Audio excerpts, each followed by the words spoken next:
اعوذ باللہ من الشیطان الرجیم۔ آج کا سبق ہے ہمارا سورۃ البقرہ کی آیت نمبر 231 سے 233 تک سبق ہم پڑھیں گے۔ سبق کا آغاز کرتے ہیں۔ وَإِذَا اور جب طلقتم النساء تم طلاق دے دو عورتوں کو، فَبَلَغْنَ أَجَلَهُنَّ وہ اپنے مقررہ عدت تک پہنچ جائے، فَأَمْسِكُوهُنَّ رخصت کر دو انہیں، بِمَعْرُوفٍ اچھے طریقے سے، أَوْ سَرِّحُوهُنَّ یا تم فَأَمْسِكُوهُنَّ بِمَعْرُوفٍ انہیں اچھے طریقے سے اپنے پاس رو کے رکھو، أَوْ سَرِّحُوهُنَّ بِمَعْرُوف یا پھر دستور کے مطابق اچھے طریقے سے رخصت کرو۔ وَلَا تُمْسِكُوهُنَّ ضِرَارًا لِتَعْتَدُوا نہ تم انہیں ہاتھ لگاؤ تکلیف دینے کے لیے تاکہ تم زیادتی کرو۔ وَمَن يَفْعَلْ ذَلِكَ فَقَدْ ظَلَمَ نَفْسَهُ جو اس طرح کرے گا وہ اپنے اوپر ظلم کرے گا۔ وَلَا تَتَّخِذُوا آيَاتِ اللَّهِ هُزُوًا اللہ کی آیتوں کو مذاق مت بناؤ۔ وَاذْكُرُوا نِعْمَتَ اللَّهِ عَلَيْكُمْ اللہ کی نعمتوں کو یاد کرو کہ وَمَا أَنزَلَ عَلَيْكُم مِّنَ الْكِتَابِ وَالْحِكْمَةِ جو نازل کی تم پر کتاب و حکمت، یعظکم بہ اللہ تعالیٰ تمہیں نصیحت کرتا ہے اس کی۔ واتقوا اللہ ڈر جو اللہ سے، وَاعْلَمُوا جان لو ان اللہ بکل شیء علیم اللہ کی ذات ہر شے کو جاننے والی ہے۔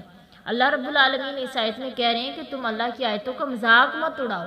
مذاق سے مراد کیا ہے کہ بعض لوگ اس طرح کرتے تھے، اپنی بیویوں کو طلاق دے دیتے، پھر اس سے رجوع کر لیتے، پھر طلاق دے دیتے، پھر رجوع کر لیتے۔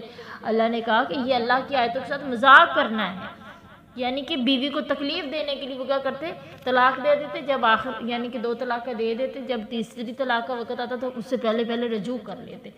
اس سے ان کا مقصد تھا بیوی کو ستانا۔ اللہ تعالیٰ نے کہا کہ اس طرح مت کرو، جو بندہ اس طرح کرے گا اپنے اوپر ظلم کرے گا، اللہ کی آیتوں کے ساتھ مذاق کرنا ہے یہ۔ اللہ تعالیٰ فرما رہے ہیں کہ یاد کرو کہ اللہ نے تم پر کتنی انعام کیے، اللہ نے تم پر کتاب و حکمت نازل کی تاکہ تم اس کے ساتھ نصیحت حاصل کر سو۔ کتاب سے مراد قرآن ہے اور حکمت سے مراد حدیث شریف ہے۔ اللہ کہہ رہے ہیں اللہ سے ڈر جو، جان لو کہ اللہ کی ذات ہر شے کو جاننے والی ہے۔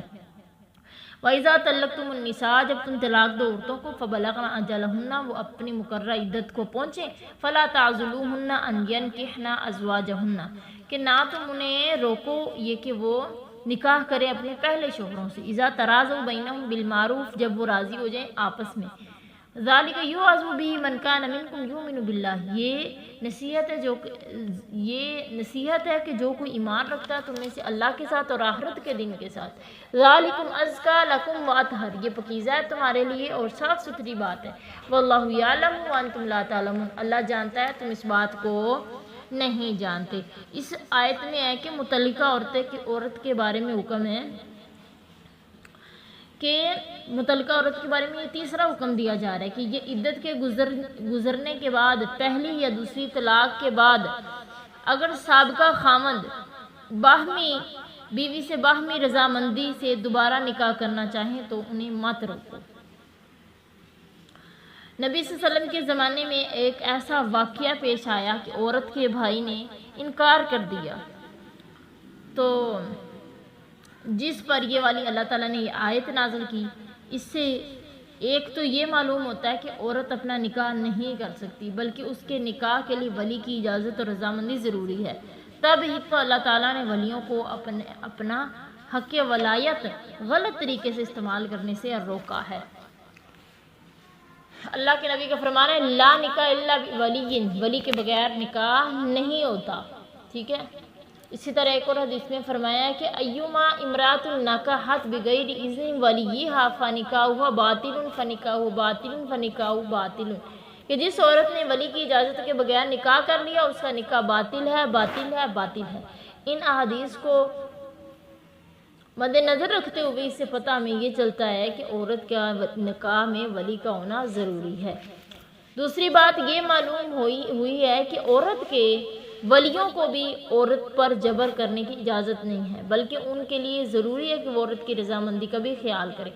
اگر ولی عورت کی رضامندی کو مد نظر نہیں رکھتا، نظر انداز کر کے زبردستی نکاح کر دے تو شریعت نے عورت کو عدالت کے ذریعے سے نکاح فسخ کرانے کا اختیار دیا ہے۔ اس لیے ضروری ہے کہ نکاح میں دونوں کی رضامندی حاصل کی جائے، کوئی ایک فریق بھی منمانی نہ کرے۔ اگر عورت منمانی کرے گی اور اپنے طریقے سے ولی کی اجازت نظر انداز کرے گی تو وہ نکاح بھی باطل ہوگا۔ ولی زبردستی کرے گا تو لڑکی کی مفادات کے مقابلے میں اپنے مفادات کو ترجیح دے گا، تو عدالت ایسے ولی کو حق ولایت سے محروم کر کے جو ہے نا اسے دور کر دے گی، ٹھیک ہے، خود ولی بن کر عورت کے نکاح کا فریضہ انجام دے گی۔ تو اگر کوئی ولی یعنی کہ اگر ولی آپس میں جھگڑا کرے تو بادشاہ اس عورت کا ولی ہے جس کا کوئی ولی نہیں ہے۔ مطلب یہ کہ اگر عورت کا نکاح کرتے وقت ماں باپ راضی نہیں ہو رہے، کس لیے کہ وہ لڑکی ان کی مرضی کے مطابق نہیں کر رہی، تو اس کا ولی کون بنے گا؟ بادشاہ بنے گا۔ لیکن اس سے مراد قطعاً یہ نہیں ہے کہ جو کہ کورٹ میرج جا کے کر لیتے ہیں وہ ہرگز اس سے مراد نہیں ہے، ٹھیک ہے۔ اس سے مراد یہ ہے کہ عورت کے ولیوں کو چاہیے، باپ کو، بھائی کو چاہیے کہ وہ اسے راضی کریں، اور اگر وہ راضی نہیں ہوتی تو جہاں وہ راضی ہے وہاں کر دیں، ٹھیک ہے، لیکن ولی کے بغیر نکاح نہیں ہے۔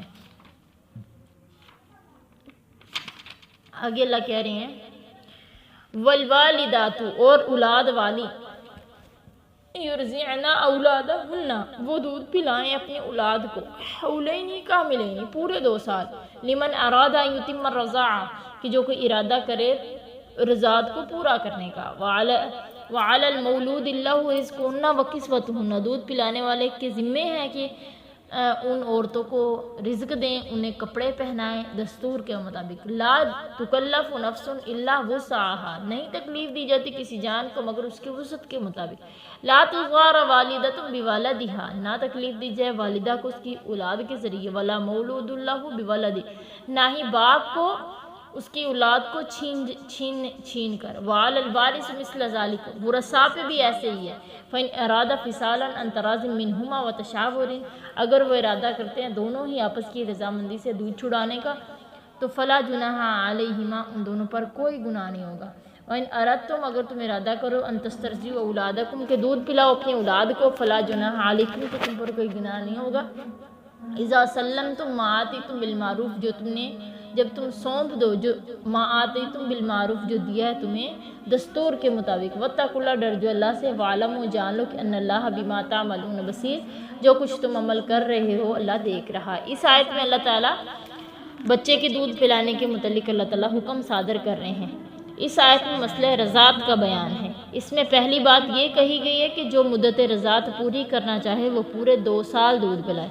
ان الفاظ سے اس سے کم مدت تک دودھ پلانے کی بھی گنجائش نکلتی ہے۔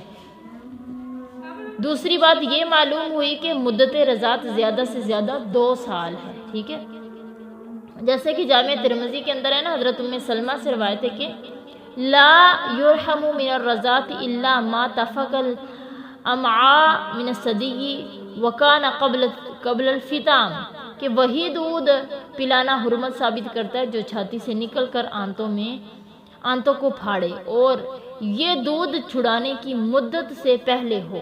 چنانچہ اس مدت کے اندر کوئی بچہ کسی عورت کا اس طریقے سے دودھ پی لے گا تو جس سے رضاعت ثابت ہو جاتی ہے، تو ان کے درمیان رضاعت کا وہ رشتہ قائم ہو جائے گا جس کے بعد رضاعی بہن بھائیوں میں آپس میں اسی طرح نکاح حرام ہوگا جس طرح نسبی بہن بھائیوں میں حرام ہوتا ہے۔ حدیث میں آتا ہے کہ یحرم من الرضاعت ما یحرم من النسب، کہ رضاعت سے بھی وہ رشتے حرام ہو جاتے جو نسب سے حرام ہوتے ہیں۔ آگے اللہ رب العالمین فرما رہے ہیں کہ وعلی المولود لہ رزقہن، ٹھیک ہے، مولود اللہ سے مراد کیا ہے؟ باپ ہے، یعنی طلاق ہونے کی صورت میں دودھ پیتے بچے اور اس کی ماں کی کفالت کا مسئلہ ہمارے معاشرے میں بڑا پیچیدہ بن جاتا ہے، اور اس کی وجہ شریعت سے ہٹنا ہے۔ اگر حکم الہی کے مطابق خامد اپنی طاقت کے مطابق متعلقہ عورت کی روٹی کپڑے کا ذمہ دار ہو جس طرح کہ اس آیت میں کہا جا رہا ہے، تو نہایت آسانی سے مسئلہ حل ہو جائے گا۔ مطلب بچے کی دودھ پلانا کس کے ذمے ہے؟ ماں کے ذمے ہے۔ بچے کو دودھ پلانا، اس کی کھانے کا بندوبست کرنا، اس کی کپڑے کا بندوبست کرنا۔ آگے اللہ رب العالمین کہہ رہے ہیں کہ کہ نہ تکلیف دی جائے، لا تضار والدۃ بولدہا، ماں کو تکلیف نہ دی جائے اولاد کو دور کر کے۔ ماں کو تکلیف پہنچانا یہ ہے کہ مثلا ماں کو بچے کو اپنے پاس رکھنا چاہیے، مگر ممتا کے جذبے کو نظر انداز کر کے بچہ زبردستی اس سے چھین لیا جائے، یا یہ کہ خرچ کی ذمہ داری اٹھائے بغیر اسے دودھ پلانے پر مجبور کیا جائے۔ باپ کو تکلیف پہنچانے سے مراد یہ ہے کہ ماں دودھ پلانے سے انکار کر دے یا اس کی حیثیت سے زیادہ کا اس سے مالی مطالبہ کرے، ٹھیک ہے۔ تو دونوں کے لیے جو ہے نا تکلیف نہیں ڈالنی کسی پر بھی۔ آگے اللہ کہہ رہے ہیں کہ اور باپ کی ذمہ داری کیا ہے، یعنی باپ فوت ہو جانے کی صورت میں یہی ذمہ داری جو ہے نا کیا ہے، وارثوں کی ہے کہ وہ بچے کی ماں کے حقوق صحیح طریقے سے ادا کریں، تاکہ نہ عورت کو تکلیف ہو، نہ بچے کی پرورش اور نگہداشت متاثر ہو۔ مطلب یہ کہ یہ جو بچے کے دھیال والے ہیں ان کی ذمہ داری پھر بن جائے گی جب باپ فوت ہو جائے گا۔ تو آگے اللہ کہہ رہے ہیں کہ اگر وہ ارادہ کرتے ہیں کہ کسی اور سے دودھ پلانے کا، ٹھیک ہے، کہ تم پر کوئی گناہ نہیں ہے جس وقت تم دستور کے مطابق کچھ دینا طے کر لو، یعنی یہ ماں کے علاوہ کسی اور عورت سے دودھ پلوانے کی یعنی دودھ پلانے کی اجازت ہے، بشرط یہ کہ اس کا معاوضہ دستور کے مطابق ادا کیا جائے، یعنی کسی اور دایا سے دودھ پلانے کی اجازت اسلام دیتا ہے، ٹھیک ہے۔ آگے ہے کہ اللہ کہہ رہے ہیں کہ اللہ تعالیٰ سے ڈر جو، اللہ تعالیٰ جو کچھ تم کر رہے ہو اللہ تعالیٰ کی ذات دیکھ رہی ہے۔ اللہ رب العالمین کہہ رہے ہیں کہ اللہ کی ذات دیکھ رہی ہے، اللہ سے ڈر کے سب کام کرنے ہیں۔ کسی نے بھی یہ نہیں سمجھنا کہ بھئی اب یہ میری ذمہ داری نہیں، جانو کہ اللہ تعالیٰ دیکھ رہا ہے، اگر تم ذمہ داری میں کچھ بھی تم من بن کرو گے اللہ کی ذات تمہیں دیکھ رہی ہے، اللہ تعالیٰ تمہارے ہر عمل پر نگاہ رکھے ہوئے ہے۔ آج کا سبق اتنا ہی، آگے انشاءاللہ ہم کل کریں گے۔